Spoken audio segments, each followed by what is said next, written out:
O Brasil colonial, 1443-1580, João Fragoso e Maria de Fátima Gouvêa. Resumo, parte 3.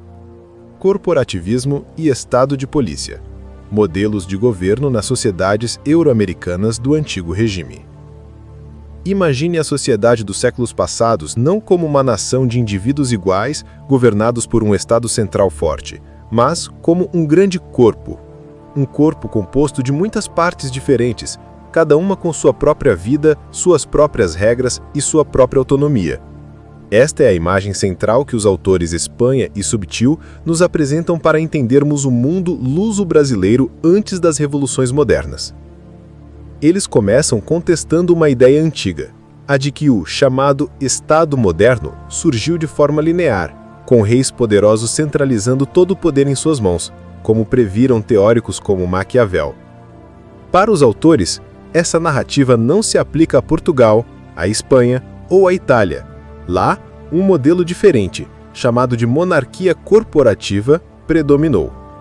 Neste modelo, a sociedade era um conglomerado de corpos ou corporações: a família, o município, a guilda de artesãos, a paróquia, a grande propriedade senhorial. Cada uma dessas esferas era um pequeno mundo, com o seu próprio direito de se governar, de resolver seus conflitos internos e de manter seus privilégios e costumes seculares.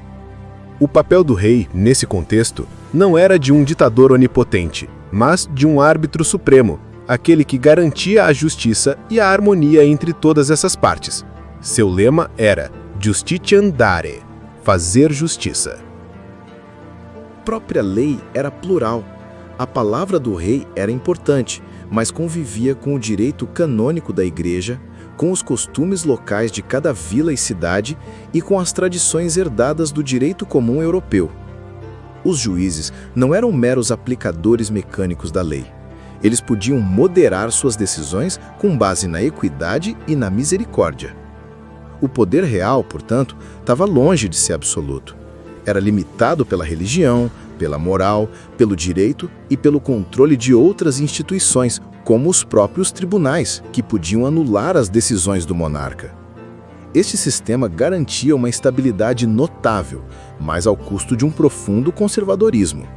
A mudança social era lenta e difícil. A única forma de alterar instantaneamente esta ordem estabelecida era através de um poder especial do rei, o poder da graça. Perdoar um condenado, legitimar um filho ilegítimo, conceder um título ou um privilégio, estes atos eram vistos como manifestações de uma justiça superior e divina. Os autores são enfáticos. Este modelo não era um traço exótico ou peculiar de Portugal. Era uma característica comum da Europa Ocidental, um legado da tradição jurídica do ius commune. Mas como funcionava na prática esse poder descentralizado? A coroa portuguesa era, na verdade, surpreendentemente frágil. Seu aparelho administrativo era pequeno, suas finanças frequentemente precárias e seu conhecimento sobre seu próprio território limitado. Não havia mapas detalhados ou censos precisos. As comunicações dentro do reino e, sobretudo, com o vasto império ultramarino, eram lentas e difíceis. No império, essa realidade era ainda mais dramática. A distância monumental transformava possessões como Macau, Timor ou vastas áreas da África e do Brasil em quase estados independentes, onde o poder local, exercido por câmaras municipais, senhores de engenho e outras elites, reinava soberano. As tentativas de controle desde Lisboa eram muitas vezes ineficazes. O império era, assim, um arquipélago de poderes autônomos, um verdadeiro mosaico de jurisdições corporativas. Esta realidade, porém, começou a mudar radicalmente a partir de meados do século XVIII. Um ponto de virada crucial foi o Grande Terremoto de Lisboa, de 1755. A catástrofe criou uma oportunidade única para refundar a cidade e, com ela, repensar todo o modelo de governo. É o chamado Momento Pombal, associado à figura do Marquês de Pombal, Sebastião José de Carvalho e Melo. Surge assim um novo paradigma, o Estado de Polícia, não no sentido moderno de força de segurança, mas no sentido de Polizeistaat, um Estado que busca administrar e disciplinar a sociedade de forma racional e técnica. É uma mudança de mentalidade profunda. Abandona-se a ideia de uma ordem natural e tradicional para abraçar a ideia de progresso. A sociedade pode e deve ser melhorada, reformada e planejada pela ação estatal para alcançar a felicidade pública. Para isso, são criados novos saberes, a ciência de polícia e a ciência cameral, que visam gerir de forma técnica as finanças, a economia, a saúde, a educação e a segurança da cidade de Lisboa. O alvo deixa de ser o súdito individual e passa a ser a população, uma entidade abstrata cujos comportamentos precisam ser normalizados e disciplinados.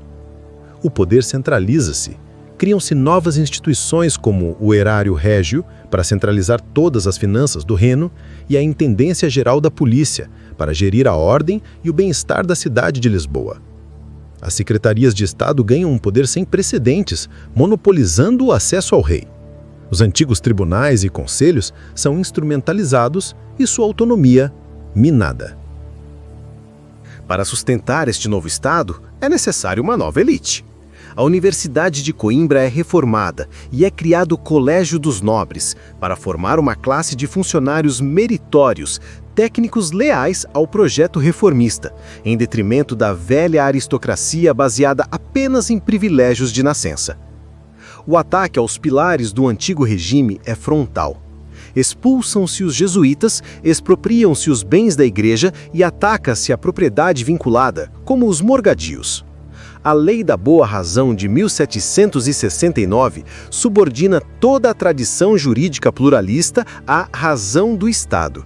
E aqui está uma das teses mais fascinantes do texto. Os autores argumentam que esta revolução pombalina não morreu com o próprio Pombal. Mesmo após a sua queda em 1777, a rainha Dona Maria I e seus ministros deram continuidade às reformas. O Estado disciplinar havia vindo para ficar, pavimentando o caminho para o liberalismo do século XIX. Contudo, e este é talvez o ponto mais crucial da narrativa, o modelo corporativo não desapareceu. Ele mostrou uma vitalidade e uma capacidade de adaptação espantosas. Mesmo após as independências e revoluções, a estrutura profunda da sociedade permaneceu corporativa. Na América Latina, as independências foram muitas vezes lideradas por estas corporações locais, os cabildos municipais, contra o poder central. A Constituição Espanhola de Cádiz, liberal, sobreviveu muito mais tempo nas ex-colônias do que na própria Espanha, porque era mais permeável a estas estruturas corporativas. Até a Revolução Americana é reinterpretada. Não terá sido uma revolta de indivíduos, mas de corpos, as colônias como corporações, defendendo seus direitos particulares contra a coroa britânica. As primeiras constituições americanas ainda refletiam esse mundo, excluindo escravos, mulheres e criados.